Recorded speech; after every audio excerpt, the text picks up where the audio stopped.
The war across the galaxy had lasted 3 years, but for the Xelon Empire it felt like a simple hunting trip. Their massive fleet moved from one star system to another, leaving nothing but empty space and broken worlds behind them. The aliens were tall, thin creatures with dark blue skin and 6 bright yellow eyes. They walked on 4 legs and had long arms that ended in sharp claws. Their technology was far beyond anything most races had ever seen. Commander Zektar stood in the control room of his flagship, the Dark Star. The ship was huge, almost 2 miles long, and made of a strange black metal that seemed to bend light. Around it, through the large windows, he could see dozens of other Xelon warships floating in the darkness of space. Each ship was armed with weapons that could destroy entire cities with a single shot. "Sir, we have destroyed the last Kythera defense station," reported his second-in-command, a younger Xelon named Veltos. "The bird people have surrendered completely. Their homeworld is now under our control." Zektar nodded, his 6 eyes glowing with satisfaction. The Kythera had been proud warriors once, flying through space in their golden ships and fighting with energy swords. But their weapons were old and weak compared to Xelon technology. The battle had lasted only 2 days. "What about the rock people?" Zektar asked, referring to the Vortani race. "The Vortani lasted longer, sir, but not by much," Veltos replied. "They built their cities inside asteroids and mountains thinking the stone would protect them. Our plasma bombs went right through their defenses. We destroyed 47 of their worlds before they gave up." The Vortani had been even easier than the Kythera. They were slow-moving creatures made of living rock, and their weapons were simple cannons that fired metal bullets. Against Xelon energy shields, the bullets had bounced off like raindrops. The rock people had fought bravely, but bravery meant nothing against superior technology.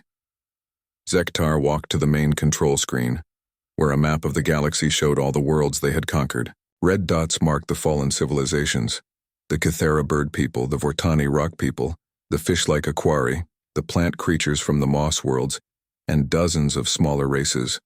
All of them had fallen within months of first contact with the Xelon fleet. "Sir, our scouts have found the next target," Veltos said, pointing to a small yellow star on the edge of the map. "It is a world called New Austin. The creatures living there call themselves humans." Zektar studied the information that appeared on the screen.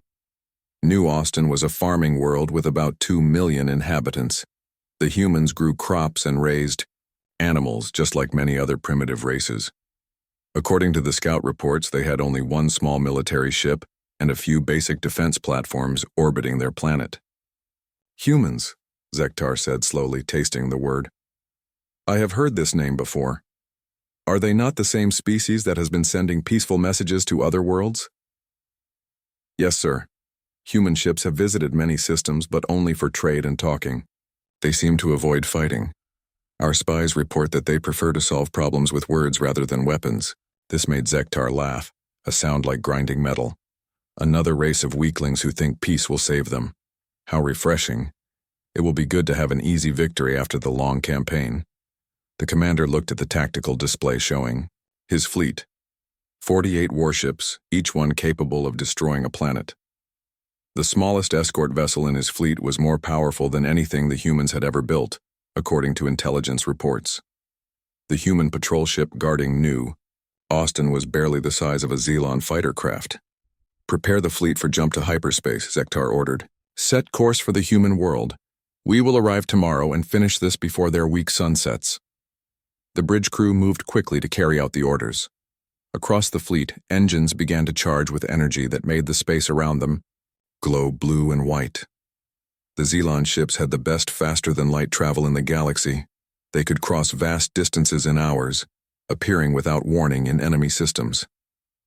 As the fleet prepared to jump, Zektar thought about the humans. Every race they had encountered so far had the same basic pattern. They would see the Xelon fleet arriving and immediately try to negotiate. They would offer tribute, technology, or complete surrender in exchange for their lives. Some fought back, but their weapons were always primitive compared to Xelon power. The humans would be no different. They were farmers and traders, not warriors. Their single patrol ship would probably try to run away or surrender immediately. The defense platforms would fire a few weak shots before being destroyed, Within a day, maybe two, New Austin would be another red dot on the galactic map. "Sir, hyperspace jump ready," reported the navigation officer. "Execute jump," Zektar commanded. The space around the Xelon fleet began to fold and twist. Reality bent as the ships entered hyperspace, traveling faster than light toward their next easy victory. In the strange blue tunnel of hyperspace, time moved differently. What felt like minutes to the crew was actually hours of real time passing in normal space. When they emerged near New Austin, everything looked exactly as the scouts had reported. A small blue and green world orbited a yellow star. One tiny human ship floated near the planet, so small it looked like a toy compared to the Xelon warships. A few metal platforms circled the world, their simple weapons already turning to face the arriving fleet. "Target the human ship first," Zektar ordered. "Then destroy the defense platforms. After that, we will begin the bombardment of their cities." The humans were about to learn what every other race in the galaxy had already discovered. When the Xelon Empire came to your world, resistance was pointless. Technology always defeated courage. Numbers always defeated hope, or so Zektar believed. Captain Dan Murphy stood on the bridge of the small human patrol ship Star Ranger, watching the massive alien fleet emerge from hyperspace. 48 enemy warships appeared in flashes of blue light, each one bigger than anything humanity had ever built. His ship was tiny compared to even the smallest Xelon vessel, like a fishing boat next to an aircraft carrier. But Murphy was not afraid. He had been expecting this day for months. "Sir, the aliens are targeting us," reported Lieutenant Carol Webb from the weapons station. "Their energy readings are off our charts. One shot from those big ships will destroy us completely." "I know," Murphy said calmly. "Send the surrender message on all frequencies. Make it sound scared." Webb looked confused but followed orders. "This is Captain Murphy of the United Earth ship Star Ranger. We surrender unconditionally. Please do not harm our civilian population. We are just farmers and traders. We mean no threat to your empire." Murphy made his voice shake with fear as he spoke into the communication system. To the aliens listening, he sounded like exactly what they expected, a terrified human begging for mercy. The Xelons had heard the same kind of message from dozens of other races before destroying them. Down on the planet's surface, Administrator Kelly Stone received Murphy's transmission in the main government building. She immediately pressed a red button on her desk. Alarms began sounding all across New Austin, but these were not panic alarms. They were signals that every colonist had been trained to recognize. "Protocol 7 is now active," Stone announced over the planetary communication system. "All civilians report to safe zones immediately. This is not a drill." Across the farming world, 2 million people began moving with practiced efficiency. Families gathered their emergency supplies and headed for hidden underground shelters that had been built into every settlement. Children who had grown up on New Austin knew these drills as well as they knew their own names. Within 30 minutes, the planet's surface appeared almost empty. But the colonists were not hiding because they were afraid. They were hiding because they had work to do. Colonel Greg Adams commanded the Planetary Defense Force from a reinforced bunker buried deep beneath the capital city. The bunker looked like a simple storage facility from above, but it contained enough military equipment to supply a small army. Adams had been waiting for this day ever since the colony was established. "All defense teams report status." Adams spoke into his headset. Voices began responding from hidden positions all across the planet. "Bunker 7 ready, sir. Weapons armed and loaded. Underground Station 12 operational. Enemy targeting systems are being tracked. Missile Battery 4 ready to fire on your command." The Xelons thought they were attacking a peaceful farming world defended by one small patrol ship. They had no idea that New Austin was actually a military outpost disguised as a civilian colony. Most of the farmers were retired soldiers who had volunteered to live on the frontier. Their farming equipment included hidden weapons, underground bases, and communication systems connected to the main human fleet. In space, Captain Murphy watched the alien ships moving into attack formation. The largest vessel, which he assumed was their flagship, began charging its main weapons. Energy readings showed power levels that could destroy his ship with a single shot. "Sir, should we try to run?" asked Webb. "No," Murphy replied. "We stay here and do our job. How long until the beacon reaches the fleet?" "About 6 hours, sir. The automated distress signal left the system as soon as the aliens arrived." Murphy nodded. The quantum communication beacon was the most important piece of equipment on his ship. It could send messages faster than any ship could travel, reaching Earth's military forces almost instantly. Every human colony had the same system, and every patrol ship captain knew their real mission was not to fight but to call for help. The Xelon flagship fired its main weapon. A beam of pure energy shot across space and hit the Star Ranger directly. The small human ship exploded in a ball of fire and metal, leaving nothing behind but glowing debris. Murphy and his crew died instantly, but they had completed their mission. The beacon had been sent and help was already on the way. Commander Zektar watched the human ship's destruction with satisfaction. "Begin orbital bombardment of the main settlements," he ordered. "Show these humans what happens when the Xelon Empire comes to your world." Energy beams began raining down from the alien fleet, targeting every major city and town on New Austin. Buildings exploded and burned as the bombardment continued. From space, it looked like the humans were being wiped out completely. But deep underground, Colonel Adams watched his tactical displays and smiled grimly. The aliens were destroying empty buildings and abandoned streets. The real population was safe in shelters that could survive almost anything. And hidden defense systems were recording every detail about the enemy weapons and ships. "Let them waste their ammunition on empty buildings," Adams told his officers. "When our reinforcements arrive, we'll be ready." Far out in space, beyond the edge of the star system, something was happening that the Xelons could not detect. Space itself began to bend and twist as a massive object prepared to drop out of hyperspace. The quantum beacon had reached its destination, and the human military was sending a response that would shock the entire galaxy. The Xelon Empire was about to learn that attacking human colonies was the biggest mistake they had ever made. 6 hours after the destruction of the Star Ranger, space near New Austin began to change in a way that made the Xelon sensors scream warnings. Reality twisted and bent as something massive prepared to emerge from hyperspace. The distortion was so large that it looked like a black hole was forming at the edge of the star system. Commander Zektar was standing over the bombardment control panel when his navigation officer called out in alarm. "Sir, we are detecting a hyperspace signature. Something very large is coming." "How large?" Zektar demanded, his 6 eyes focusing on the tactical display. "Sir, the readings do not make sense. Whatever is coming is bigger than our entire fleet combined." Before Zektar could respond, the UES Thunderstrike dropped out of hyperspace like a mountain falling from the sky. The human battleship was enormous, stretching over 2 miles from front to back and almost a mile wide.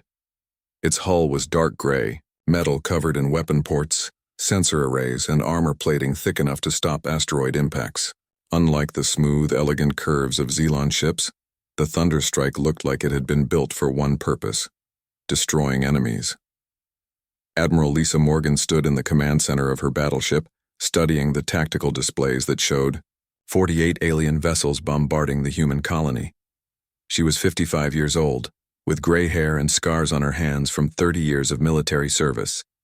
She had fought pirates, rebel fleets, and rogue artificial intelligences in the border wars, and her ship bore the marks of countless battles. "Status report," Morgan ordered.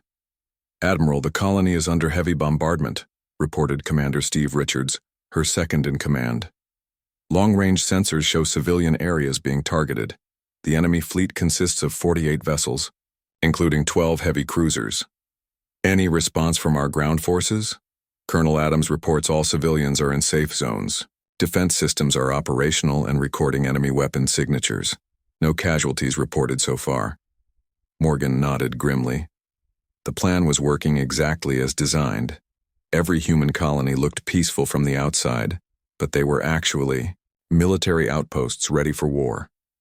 The colonists were trained soldiers, and their underground shelters could survive planetary bombardment. The real purpose of colonies like New Austin was to serve as bait for aggressive alien empires. "Admiral, the enemy fleet is changing formation," Richards reported. "They have detected us and are moving to attack." On the Xelon flagship, Commander Zektar stared at the massive human warship with growing unease. His tactical computers were analyzing the vessel, but the results made no sense.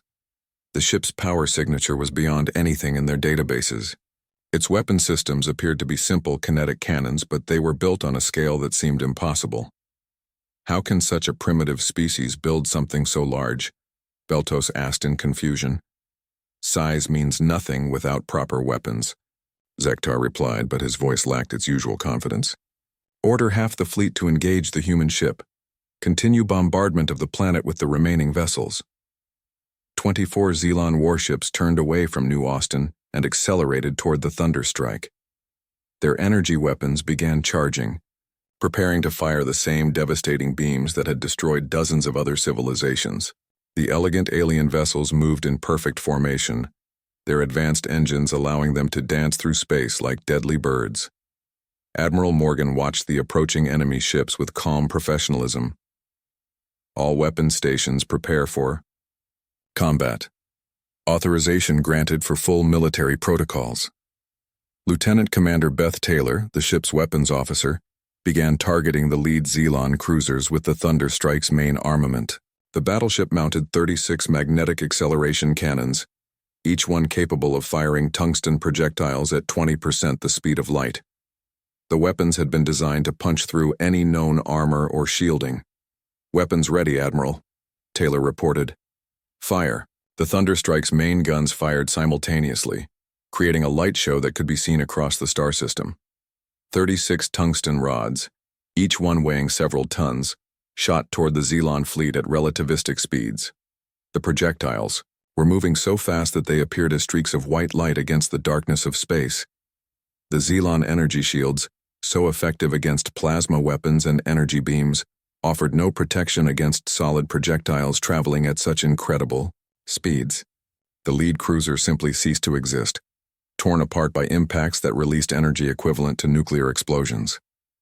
2 more ships disappeared in flashes of light and debris as the tungsten rods punched completely through their hulls. "Impossible," Zektar whispered, watching 3 of his most powerful ships destroyed in seconds. The remaining Xelon vessels opened fire with their energy weapons, sending dozens of plasma beams toward the human battleship. The beams struck the Thunderstrike's armor plating and scattered harmlessly, absorbed by layers of ceramic and metal designed to handle far worse punishment. "No damage to primary systems," Richards reported. "Their weapons cannot penetrate our armor." "Continue firing," Morgan ordered. The Thunderstrike fired again, and 3 more Xelon ships exploded. The alien vessels tried to scatter, but the magnetic cannons could track and hit targets across vast distances. Every shot from the human battleship meant another enemy vessel destroyed. Chief Petty Officer Joe Martinez coordinated the launch of the ship's fighter squadrons from the internal launch bays. 60 small human fighters shot out of the battleship like angry hornets, each one armed with fusion missiles and seeking the Xelon escort vessels.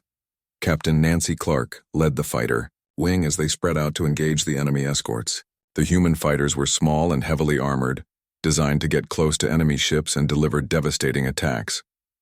Unlike the Xelon vessels, which relied on long-range energy weapons, human fighters were built for close combat. "Remember, you're training people," Clark announced over the squadron communication channel. "These aliens have been conquering peaceful worlds because they have never faced humans in battle. Let us show them what a real fight looks like." The human fighters swarmed through the Xelon formation, launching fusion missiles and firing rapid burst cannons. The alien escorts, designed to support the main fleet against other energy weapon ships, found themselves overwhelmed by opponents who fought with calculated aggression and superior tactics. Admiral Morgan watched as her forces systematically destroyed the Xelon attack fleet. The aliens had made the same mistake as every other aggressive species they had encountered. They assumed that technological superiority meant automatic victory. But humans had learned long ago that the best technology was the kind that actually worked in combat, not the kind that looked impressive in laboratory tests. Admiral, enemy flagship is attempting to retreat, Richards reported. Do not let them escape, Morgan replied coldly. No one attacks human colonies and lives to tell about it. The battle that followed was not really a battle at all. It was a demonstration of why attacking human colonies was the worst mistake any alien species could make.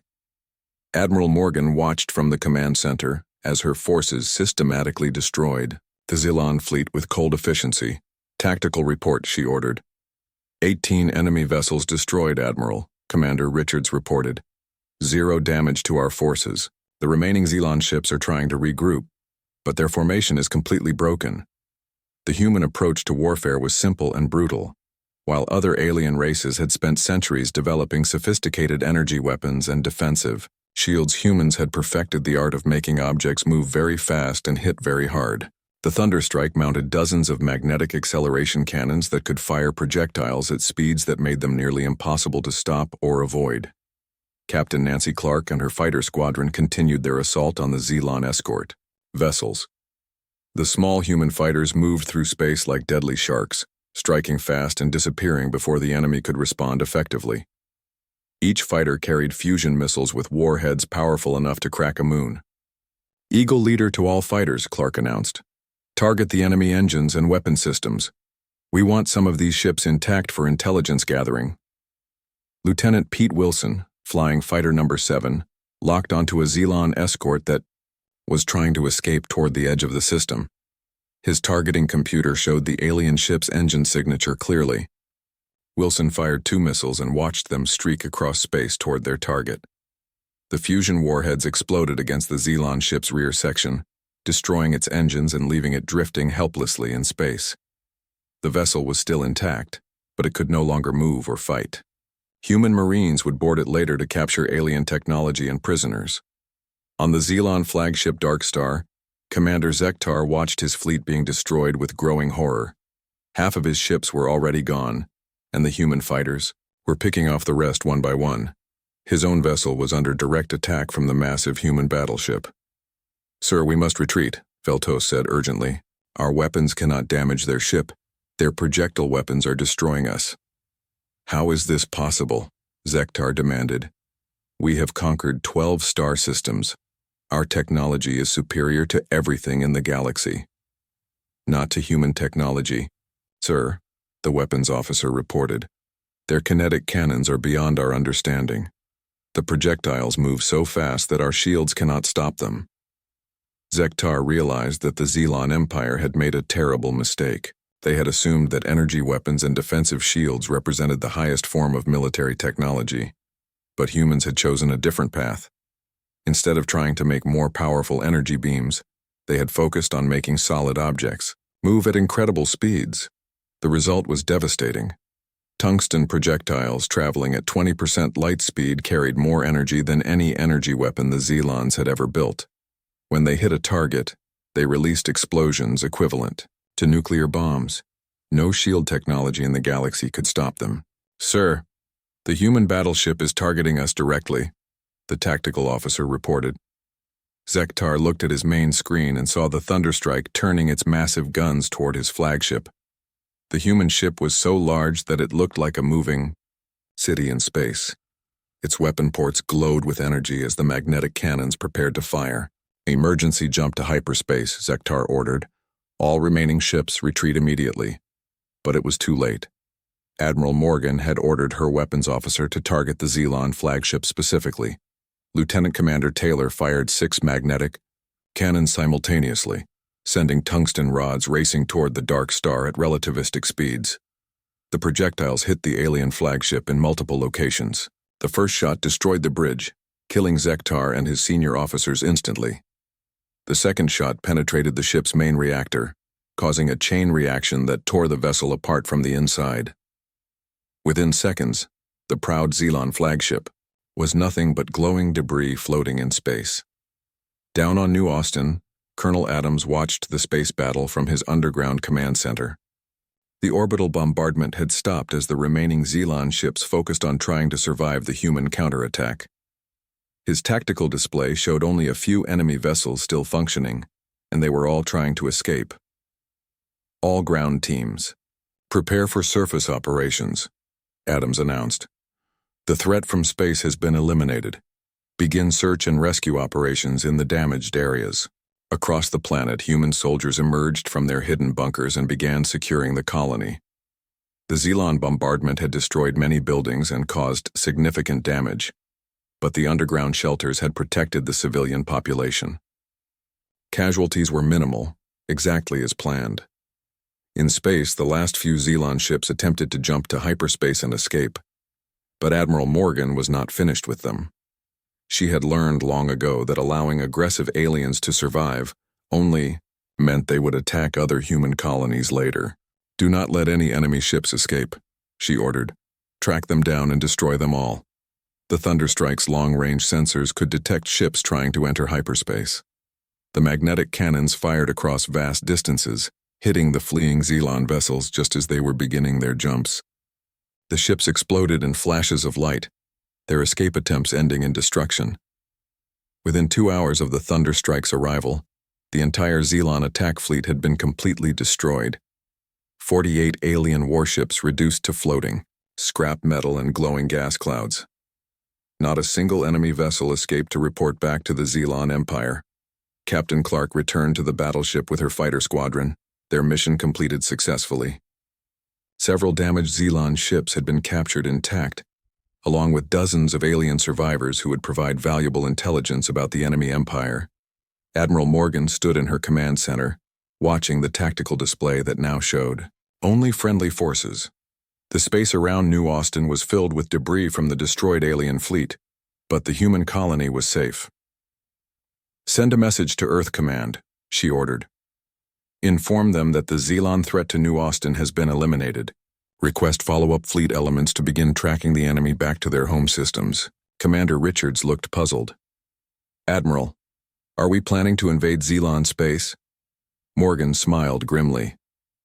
The Xelon Empire has been conquering peaceful worlds for 3 years.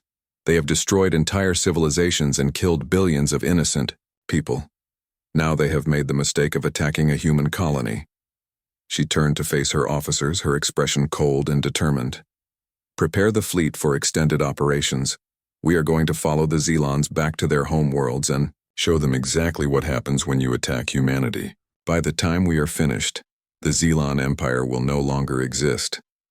Word of the battle spread quickly through galactic communication networks. Other alien empires that had been planning to test human defenses quietly canceled their expansion plans. The galaxy learned an important lesson. Human colonies might look peaceful, but they were protected by the most dangerous military force anyone had ever encountered. The age of easy conquests was over. Humanity had arrived,